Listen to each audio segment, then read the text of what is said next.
Mungkin karena sekarang udah semester tua ya. Iya. Terus kebetulan aku juga anak pertama nih. Oh, Jadi anak kayak pertama. Dari berapa bersaudara?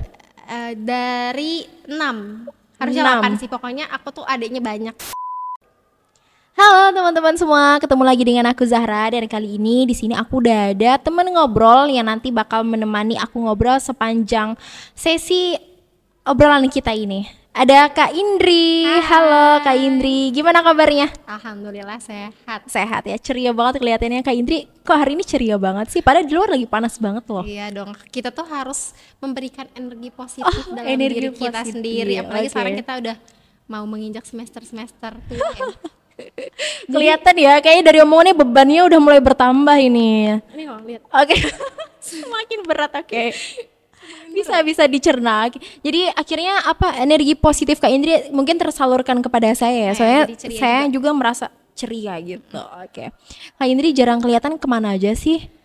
Jarang kelihatan ya? Iya, jarang kelihatan Iya sih, loh. memang itu tuh jadi dipertanyakan sama beberapa staf dosen juga sih. Oke. Jadi kita tuh kemarin di semester 7 ya. Semester 7 tuh semester 6, maaf, ada mata kuliah namanya itu kuliah kerja lapangan. Oke, sebentar aku potong dulu. Kalau misalnya kemarin semester 6, berarti Kak Indri sekarang udah semester 7 ya? Benar banget, semester Berarti 7. habis semester 7, semester 8 nanti wisuda selesai. Nggak untuk kerasa kan?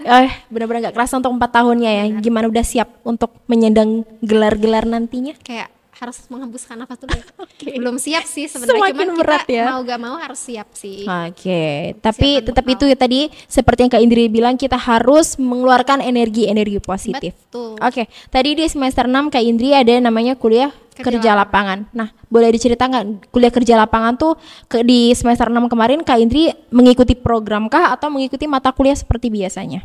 Oke, jadi waktu kuliah kerja lapangan itu salah satu matkul sih sebetulnya, dan program dari program studi D4 Manajemen Penanggulangan Oke. Bencana, khususnya di semester 6 ya. Iya, Dan juga semester nanti 6. semester 7 sebenarnya masih ada lagi. Oh, ada lagi. Iya, ada lagi. Jadi itu akan berapa kali? Apakah nanti di semester 8 ada lagi atau gimana?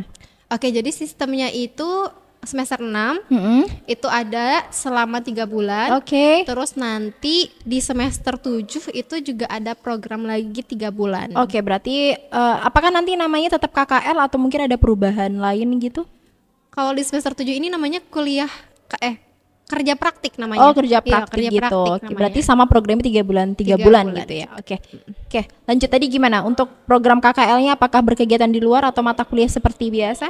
Kak Indri? Oke, jadi untuk KKL ini kita dibagi menjadi 2 sesi sih, Kak. Oke. Jadi yang pertama itu sebelum UTS itu kita dibekali dulu ilmu terkait dengan KKL harus seperti apa dan lain sebagainya. Iya, oke. Lalu setelah kita UTS itu kita melaksanakan program KKL di instansi atau Oke. lembaga NGO yang kita pilih gitu. Oke, lembaga NGO yang kita pilih. Nah, itu apakah lembaganya memang berkaitan dengan program studi yang Kak Indri sekarang tempuh?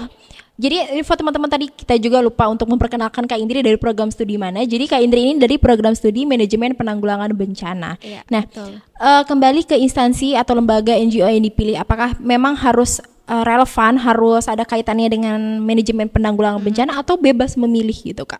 Oke, sebetulnya dari prodi sendiri membebaskan kita mau Oke. instansi mana dan lain sebagainya, tetapi disarankan untuk relate atau sesuai dengan program studi kita. Agar Oke. apa? Agar kita dapat mengimplementasikan hal-hal apa yang sudah kita dapatkan di lingkungan kampus. Oh, Baik gitu. itu mata kuliah ataupun hal-hal yang berhubungan kampus gitu. Oke, nah kalau kayak gitu dari Kak Indri sendiri kemarin pas pelaksanaan program KKL-nya, kita pengen tahu nih Kak Indri di mana sih lembaganya yang dipilih, Oke, lembaga atau organisasinya gitu? Oke, jadi kalau aku itu di NGO. Oke, di NGO. Jadi kita di Save the Children Indonesia kemarin kita ada tim 4 orang. Oke, 4 orang. Boleh nggak diceritakan apakah di NGO itu Kak Indri diletakkan pada satu program yang memang udah dipilih, atau hanya Kak Indri memasukkan kalau misalnya mau magang gitu biasa mau KKL itu Iya. ada persyaratan apa nggak gitu yang perlu dipenuhi gitu?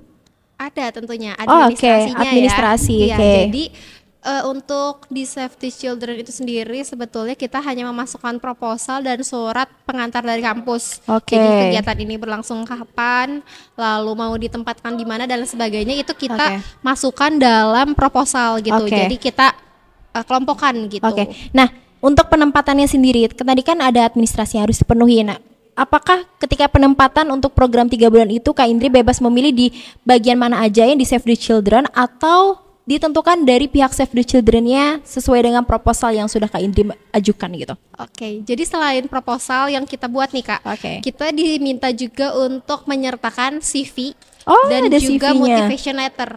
Wow, bener-bener ini ya kayak mau ngelamar kerja kayak gitu kerja ya? Banget gitu. Oke.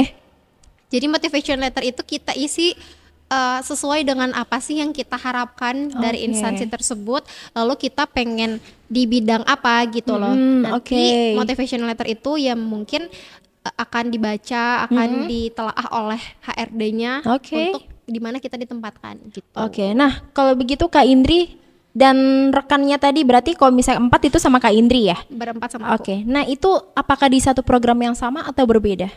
Oke, kan ada 4 nih ya. Oke. Jadi dalam satu tim itu 4 orang, kita berbeda-beda. Oke.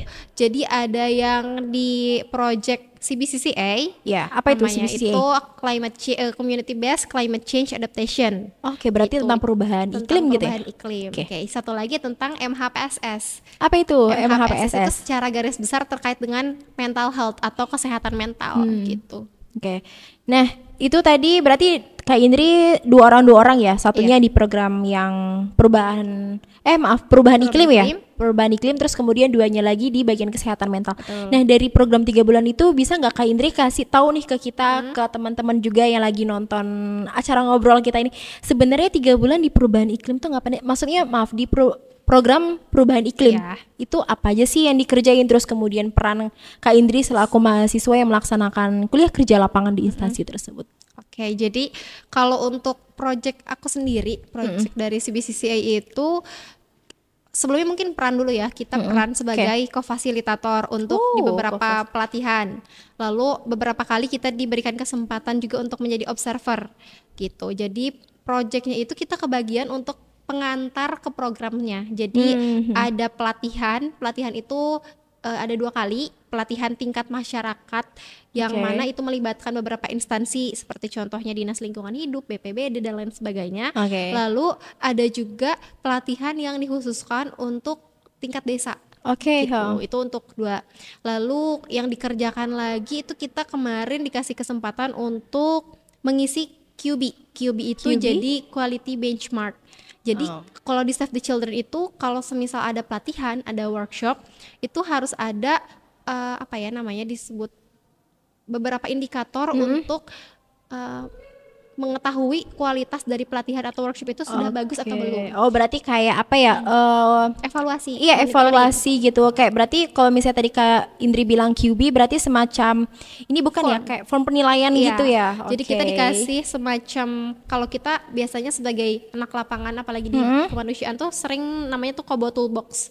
Jadi di situ dimasukkan beberapa form yang harus diisikan. Nanti baru keluar skor. Gitu. Skornya itu ada range-nya gitu kalau misalnya. Oh, berarti kalau misalkan ini mungkin aku sedikit simpulkan. Jadi buat teman-teman, jadi kalau misalkan kayak di programnya Kak Indri yang di climate change, jadi ketika mereka mengadakan kegiatan itu akan ada survei lanjutan untuk dari pihak Save the Children-nya ya, mengetahui apakah pelaksanaan mereka ini sesuai dengan yang indikator sebelumnya gitu. Oke, mungkin bisa ada yang ceritakan lagi tentang CBCCA, mungkin keterlibatan Kak Indri selaku mahasiswa tadi kan bilang jadi co-fasilitator, terus kemudian mungkin ada lagi gitu dilibatkan kayak misalnya coba dong bantu aku ke desa ini ngadain sosialisasi atau apa gitu. Mungkin ada banget, ada. Jadi ini mungkin kita sedikit nyinggung sama refleksi kuliah ya. Jadi ada mata kuliah namanya itu program pemberdayaan masyarakat. Terus juga ada pengembangan sumber daya manusia dan beberapa mata kuliah lainnya, manajemen proyek kayak sistem peringatan dini yang hampir semua mata kuliah tersebut itu relate dengan apa yang kita kerjakan gitu. Jadi salah satunya pelatihan itu kita mengetahui gimana sih pendekatan untuk meningkatkan sumber daya manusia yang ada di lingkungan tersebut gitu. Nah untuk kegiatannya sendiri kita kebetulan ada yang namanya itu gap assessment. Jadi Ngapain kan tuh? gap assessment itu jadi kita harus mengetahui atau menganalisa kesenjangan terkait dengan perubahan iklim khususnya di sistem informasi iklim dan cuaca gitu. Nah jadi kita diterjunkan, diberikan kesempatan untuk mengikuti FGD dan juga in-depth interview ke beberapa masyarakat gitu untuk memenuhi kebutuhan-kebutuhan tadi. Gitu. Berarti di sini mahasiswa tidak hanya dilibatkan pada saat apa ya, perancangan proyek di lokasi kantornya mungkin ya, tapi juga dilibatkan ke lapangan dan bertemu langsung dengan masyarakat. Berarti kayak udah ada bayangan dong nanti kalau misalnya di semester 8 ada kayak penyusunan ini ya, tugas akhir sekarang itu katanya udah nggak ada skripsi. Berarti kayak ini udah punya bayangan nanti harus ngadapin masyarakat yang seperti ini. Pasti kan masyarakat punya watak yang berbeda-beda ya teman-teman ya. Betul. Nah aku mau nanya lagi, Kak Indri kan kebetulan ada di program perubahan iklim. Sekarang ini kan cuacanya lagi panas banget ya Kak ya. Panas pol. Ada nggak sih ini kaitannya dengan perubahan iklim? Soalnya kan banyak lagi berita-berita yang bilang sekarang kalau untuk musim kemarau, musim hujan itu udah nggak bisa diprediksi dari bulan berapa sampai bulan berapa gitu. Ada nggak menurut Kak Indri? Ada ya tentu, karena ini merupakan salah satu dampak dari perubahan iklim. Kalau misalkan secara umum kan perubahan iklim itu kayak perubahan jangka panjang ya, terkait dengan pola cuaca yang mungkin orang-orang dulu tuh menentukan iklim tuh dari berberan gitu. Gitu. Jadi kayak bulan yang ada Desember, September itu bulan hujan gitu loh. Sedangkan dari bulan Januari ke sana itu kemarau. Tapi rasanya sekarang itu udah nggak bisa ditentukan lagi pola-pola tersebut gitu. Itu bisa bisa berdampak karena beberapa faktor. Salah satunya mungkin untuk teman-teman manajemen bencana dan juga lingkungan yang lain mungkin kenal yang namanya fenomena El Nino dan La Nina.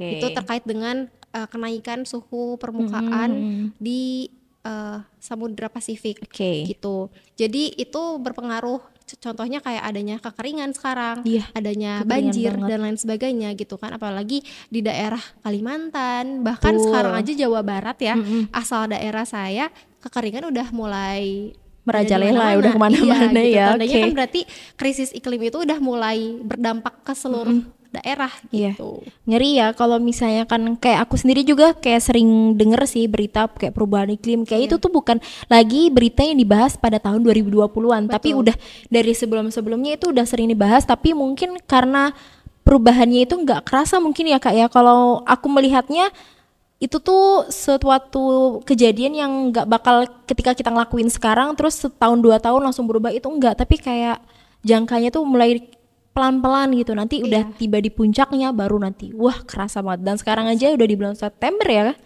belum ada hujan khususnya di wilayah Solo, Jawa Tengah gitu ya.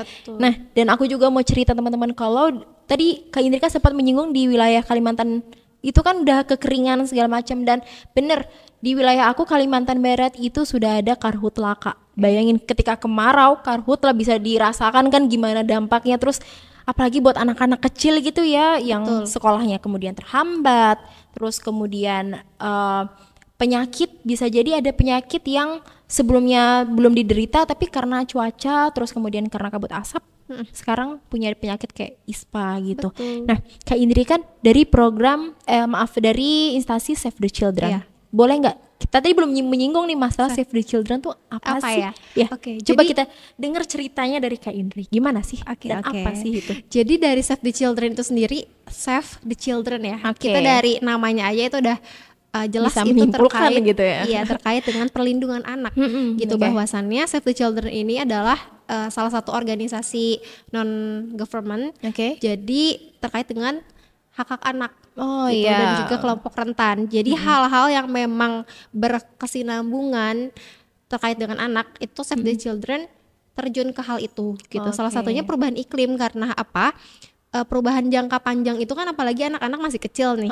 Dampaknya aja sekarang udah krisis banget gitu, apalagi nanti di 5 sampai 20 tahun ke depan gitu. Jadi hak-hak anak yang harusnya didapatkan itu bisa jadi nggak dapat, kayak hak pendidikan, hak kesejahteraan gitu, itu kan jadi mereka terampas gitu. Iya benar. Gitu. Dan kalau kita membayangkan memang untuk hak-hak anak di tahun di 10 atau 20 tahun ke depan tuh kayak kitanya juga ngeri nggak sih Kak? Karena aku kayak pernah baca suatu kutipan kayak gini, kita itu bukan mewarisi dunia ini tuh dari nenek moyang kita, tapi kita ini meminjam dari anak cucu kita. Jadi kayak kalau misalkan kita nggak bisa menjaganya, terus anak-anak kedepannya, anak cucu kita itu akan mendapatkan apa gitu kan? Jadi sedih ya Kak ya. Jadi program Save the Children ini memang untuk mengupayakan hak anak tetap terjaga sebagaimana mestinya gitu. Nah tadi kan Kak Indri sudah menyinggung yang masalah program CBCCA di Save the Children. Tadi kan Kak Indri bilang berempat nih. Temennya yang lainnya apakah di program yang sama atau mereka pindah-pindah atau gimana nih Kak? Mungkin bisa agak di-spill di sini. Yang 2 orang itu mereka kegiatannya juga sangat-sangat menarik. Oh gitu. Tetapi mungkin nggak bisa diceritakan lebih karena program mereka itu sangat private. Gitu. Jadi sifat internal gitu ya Kak ya. Jadi untuk internal gitu. Tetapi yang saya lihat kegiatannya sangat menarik gitu loh. Seperti contohnya kan ada yang namanya tuh Heart, itu untuk kegiatan-kegiatan terkait dengan anak, bagaimana mereka mengeksplorasi kesehatan mental dengan cara menuangkan, mengekspresikan dengan cara menggambar, lalu dengan kegiatan-kegiatan lainnya gitu. Berarti memang masih seputar tentang perlindungan anak, kemudian pemenuhan hak-hak anak gitu ya. Karena kayak tadi yang CBCCA kan menjaga iklim untuk anak-anak, dan ini kan kesehatan mental. Karena percaya nggak sih Kak Indri, sekarang itu lagi kayak booming-boomingnya masalah isu kesehatan mental. Dan aku rasa ketika aku SMA, aku SMP itu tuh kayak kurang bisa aku denger gitu loh. Tapi sekarang tuh kayak banyak orang yang lebih aware masalah kesehatan mental. Menurut Kak Indri sendiri, seberapa penting sih menjaga kesehatan mental itu? Kesehatan mental Kenapa ketawa? Apakah karena mentalku juga tidak sehat sekarang gitu kan ya? Bisa jadi kan kayak ya mungkin karena sekarang udah semester tua ya. Terus kebetulan aku juga anak pertama nih. Jadi anak pertama. Dari berapa bersaudara? Dari 6. Harusnya 8 sih. Pokoknya aku tuh adiknya banyak banget. Pokoknya adiknya banyak. Dia mungkin sampai lupa adiknya dia berapa kan. Dan dia anak pertama. Jadi kan kebayang ya. Beban moralnya tuh kerasa banget gitu, apalagi kuliah dan jauh dari orang tua ya tentunya. Jadi tentunya kesehatan mental itu sangat penting sih. Sangat penting dan memang harus kita manage sendiri karena kita yang tahu kondisi hati kita, pikiran kita. Jadi kita yang harus atur sendiri supaya kita masih tetap waras. Benar. Ya kan? Gitu. Dan bahkan penyakit-penyakit pun ya itu tuh kan keluar karena pikiran ya, karena mental kita sendiri. Jadi kalau misalnya kita nggak antisipasi, nggak kita cari cara sendiri untuk memanage itu semua, ya mental kita juga bakalan nggak waras jadinya. Benar. Nah kan ada nih Kak, karena kita kan biasanya hidup biasa berdampingan dengan orang tua, terus sekarang jauh, dan biasanya mungkin orang tua udah tahu keseharian kita gimana, tapi sekarang kan kayak kita harus cerita ya ke orang tua ya, nggak mungkin kita tiba-tiba orang tua tahu kita nih kenapa gitu kan, pasti kan kita harus cerita dulu. Pernah nggak ketika Kak Indri itu cerita tentang manggil orang tua mah atau gimana, mah gitu, mah aku lagi nggak enak nih, tapi bukan karena sakit, mungkin karena mental kita itu lagi jatuh, terus orang tua kayak bilang itu kamu kurang ibadah, kurang apa gitu. Kak Indri memahami itu gimana? Apakah memang karena perbedaan ini ya, mungkin ya perbedaan bukan peradaban juga, pokoknya di tahun yang 2000 ke bawah sama tahun sekarang gitu, gimana sih Kak Indri memahami itu? Kalau misalkan cara memulihkan kesehatannya mental, walaupun ketika kita curhat dengan orang tua kan pengennya didengar. Sedangkan orang tua kan malah memberikan, ya bukan malah tapi memberikan nasihatnya tidak sesuai ekspektasi. Gimana Kak Indri memahami itu? Kalau menurut aku sebenarnya jawaban dari orang tua itu nggak salah juga ya, apalagi kaitannya dengan yaudah kamu kurang ibadah, ya mungkin bisa jadi juga gitu. Kita kurang dekat sama Tuhan kita gitu. Karena ya kan hati kita tuh nggak cuman butuh dari kesehatan fisik aja tapi mental juga sama rohani gitu loh. Rohani kita nggak masuk, ya kita juga bakalan kayak orang linglung gitu loh kasarnya kan. Bener. Gitu. Jadi harus balance. Iya, harus balance antara fisik dan juga yang di dalam fisik ini gitu. Nah Kak Indri, sebelum kita lanjut ke beberapa obrolan ke depan, aku ngerasa haus nih. Kita minum dulu. Minum dulu dong. Tadi aku udah ngasih Kak Indri tuh yang namanya cheers. Kita harus cheers dulu.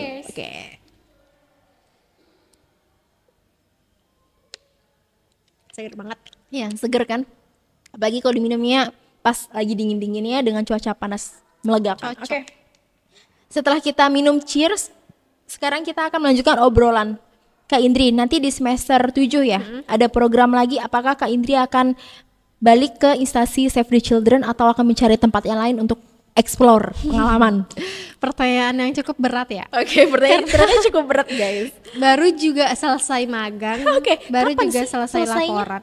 Kemarin itu kita pulang 2 September, selesai 1 September. Pulang ke Solo. Iya. Oke, berarti sekarang baru ini tanggal 12 ya? Iya. Tanggal 12 September. Berarti baru banget dong. Baru banget. Langsung aku keluarin pertanyaan kayak gini. Jangan ditanya. Oke, silahkan dijawab kalau kayak gitu. Oke, jadi gimana ya?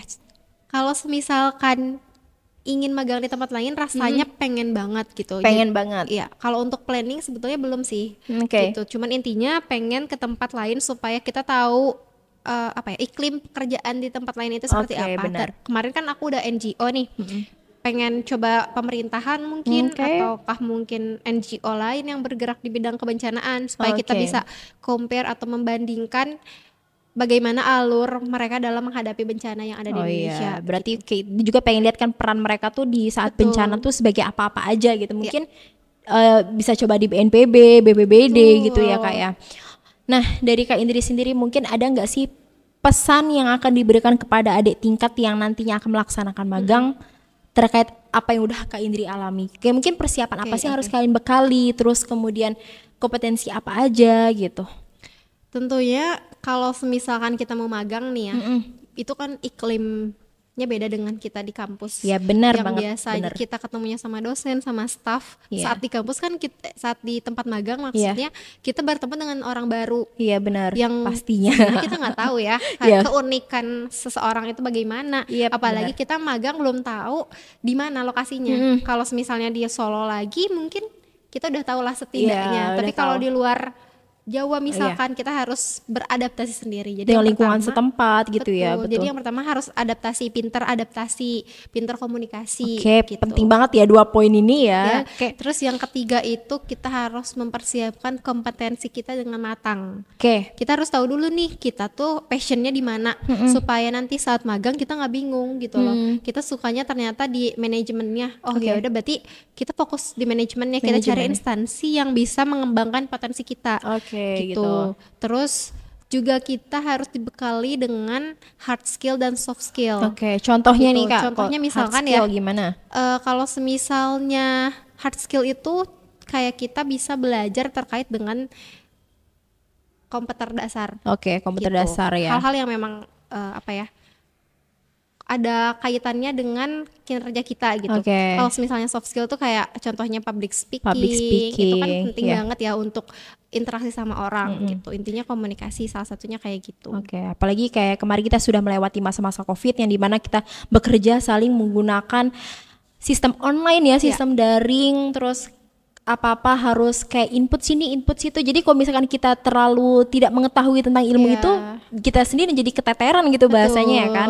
Benar. Terus kemudian tadi soft skill kayak masalah public speaking. Sebenarnya kayaknya aku juga memahami kemampuan berkomunikasi ini penting ya, apalagi buat teman-teman yang sekarang udah kuliah.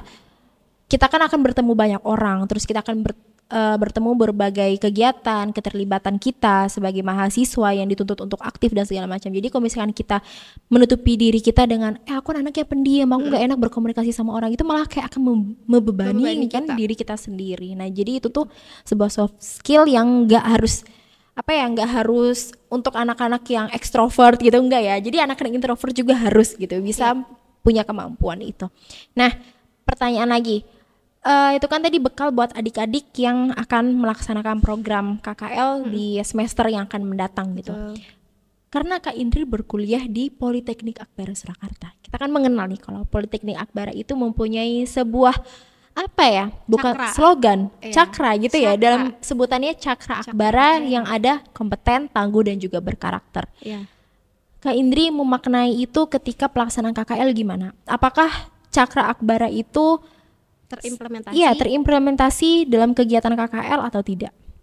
Kalau yang saya rasakan dan teman-teman magang lainnya itu sangat berpengaruh dan juga terimplementasikan. Iya. Kompeten di sini maksudnya ilmu yang kita dapatkan di kampus, mata kuliahnya relate dan kita aplikasikan. Oke. Gitu. Terus tangguh. Kita kan biasanya karate nih. Terus juga di MPB ada yang namanya kesamaptaan. Itu sangat-sangat berguna ternyata. Oke. Mungkin kita awalnya malas-malasan ya, tapi ternyata itu berguna karena kita sering ke lapangan. Contohnya kayak FGD nih, pada saat FGD in-depth interview kita ke beberapa lokasi yang jaraknya jauh gitu. Itu kan tentunya kesehatan kita harus terkuras gitu ya. Jadi dengan adanya kesemaptaan, adanya karate ataupun tangguh itu sangat relate gitu. Terus berkarakter, tentunya dengan adanya bekal berkarakter di sini itu kita bisa beradaptasi dengan lingkungan kerja kita. Kita harus memiliki attitude yang baik sama atasan, sama rekan kerja gitu. Jadi itu semuanya terimplementasi dengan baik. Berarti memang dasarnya kompeten tangguh berkarakter ini adalah bekal paling tebal ya untuk kita ketika terjun ke lapangan bertemu dengan masyarakat secara langsung, terlebih balik lagi dengan cuaca yang seperti ini ya, perubahan iklim lagi-lagi. Dan ya itu Kak Indri memaknai itu sebuah bencana bukan sih, perubahan iklim tuh? Itu menurut aku masuknya ancaman multi bencana karena bisa jadi salah satu faktor. Iya benar. Jadi karena faktor perubahan iklim yang ekstrim ini akhirnya banyak beberapa bencana atau kejadian yang tidak bisa kita prediksi timbul secara serentaknya. Nah itu tadi teman-teman sedikit obrolan kita bersama Kak Indri yang baru saja selesai melaksanakan program kuliah kerja lapangan ya Kak ya di Save the Children Indonesia, khususnya di program CBCCA. Apa tadi? Community Based Climate Change Adaptation. Dan juga temannya tadi baru saja melaksanakan di program MHPSS. Nah, kebetulan karena temannya belum bisa kita undang ke sini, jadi diwakilkan sama Kak Indri. Nah, teman-teman, itu tadi singkat perjalanan obrolan kita bersama Kak Indri. Nah, Kak Indri satu lagi dong. Gimana sih cara ngajak teman-teman, ayo dong biar kita masuk di MPB. Nah, kita lihat keadaan sekarang bahwa sekarang ini memang sangat MPB ini dibutuhkan gitu lah untuk SDM kita. Oke, jadi teman-teman jangan khawatir karena kita juga harus bisa menyadari bahwa Indonesia ini merupakan salah satu akuarium bencana. Oke, jadi banyak bencana yang terjadi di Indonesia. Ya, jadi banget. Kita sebagai sumber daya manusia yang ada di Indonesia nih, kita harus sadar dan harus bisa berkontribusi lebih gitu untuk memanajemen bencana itu. Dan untuk teman-teman yang memang senang kegiatan lapangan, sosial dan lain sebagainya, mending masuk ke manajemen penanggulangan bencana supaya teman-teman bisa berkontribusi lebih. Gitu. Terbagi dengan jiwa-jiwa muda sekarang ya Kak ya. Jadi udah saatnya kita berperan untuk untuk Indonesia yang kedepannya. Oke, teman-teman terima kasih banyak sudah menyaksikan obrolan singkat aku dan juga Kak Indri. Ditunggu untuk obrolan singkat berikutnya. Dadah.